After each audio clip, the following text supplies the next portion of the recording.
Bom dia, eu sou Eric Antônio da Rocha, acadêmico de Direito do segundo período na Faculdade Metropolitana de Rondônia.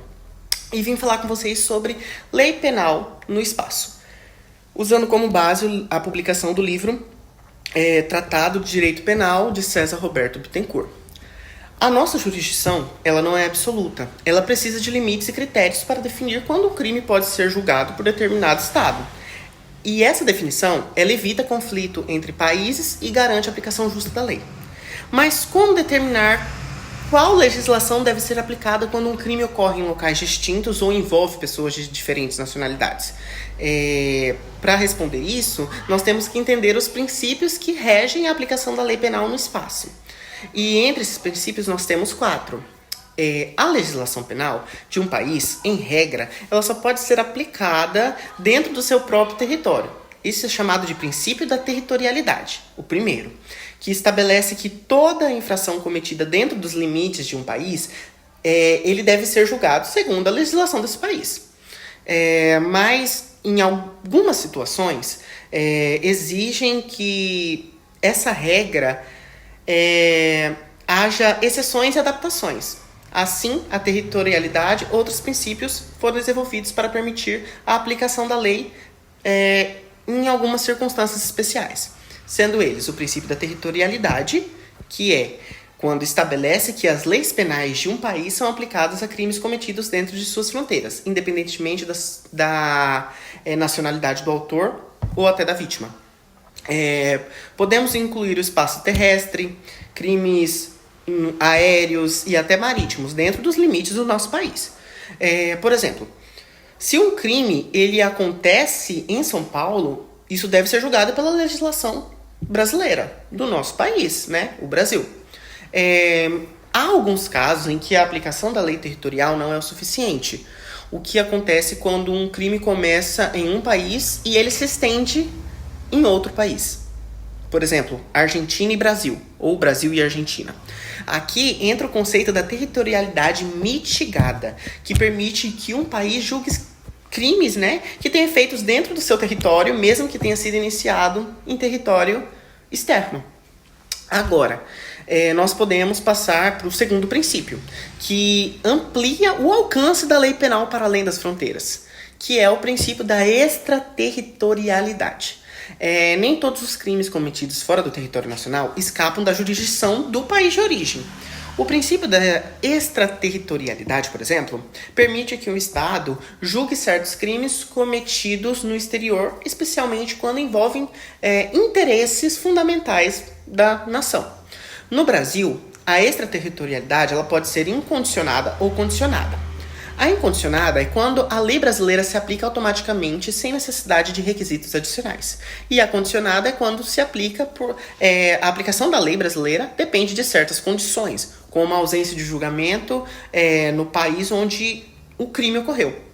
Entre os crimes, nós podemos que podem ser julgados pelo Brasil, mesmo cometidos no exterior, destacam-se alguns como crimes contra a vida do presidente da República, crime contra o patrimônio ou fé pública da União, estados e municípios, crimes praticados por brasileiros no exterior, desde que não tenham sido punidos no local onde eles cometeram o crime.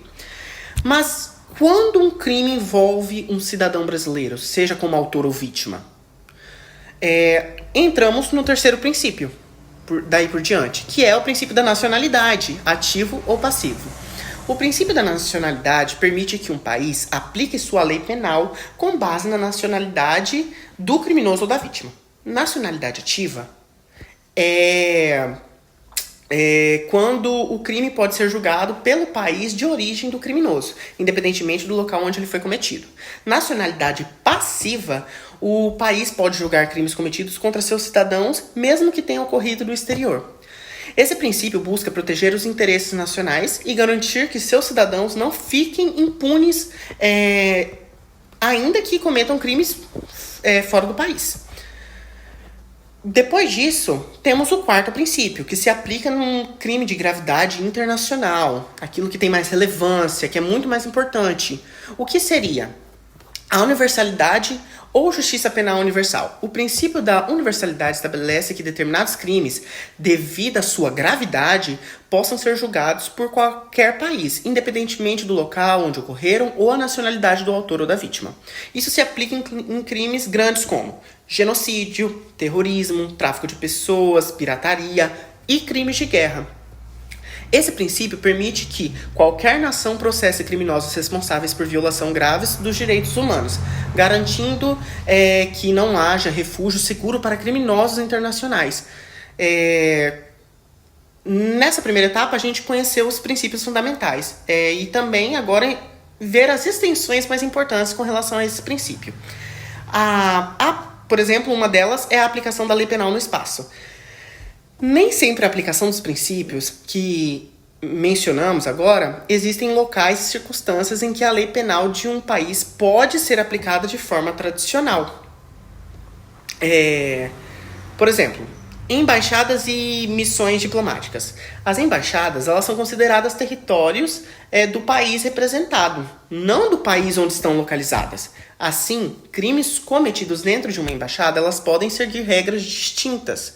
Por exemplo, também temos navios e aeronaves. Navios e aeronaves públicos seguem a legislação do país de origem, independentemente de onde eles estejam.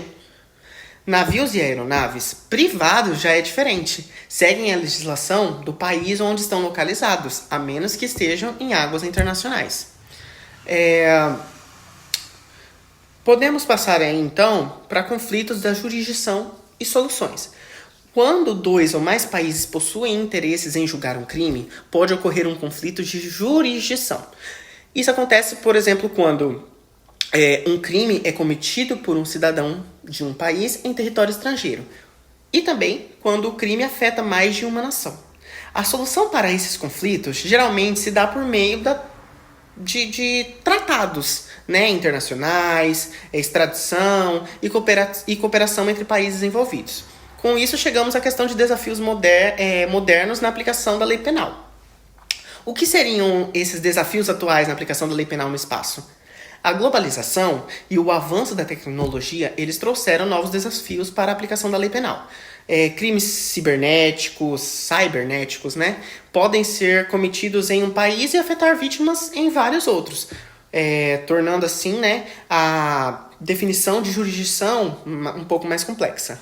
Por exemplo, organizações criminosas transicionais, como cartéis ou grupos territoriais, terroristas, operam em diversas nações exigindo cooperação internacional mais eficaz.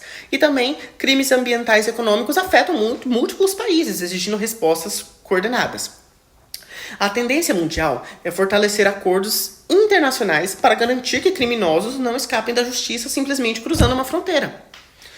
Então, nós podemos concluir que a lei penal do espaço envolve equilíbrio entre a soberania nacional e a cooperação internacional. Os princípios da territorialidade, extraterritorialidade, nacionalidade e universalidade, eles se complementam para garantir que crimes sejam punidos de maneira justa.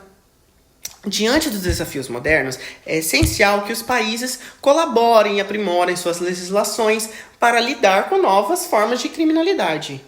O estudo da lei penal no espaço não é apenas uma questão teórica, mas na necessidade da prática para garantir a justiça e de um mundo cada vez mais interconectado.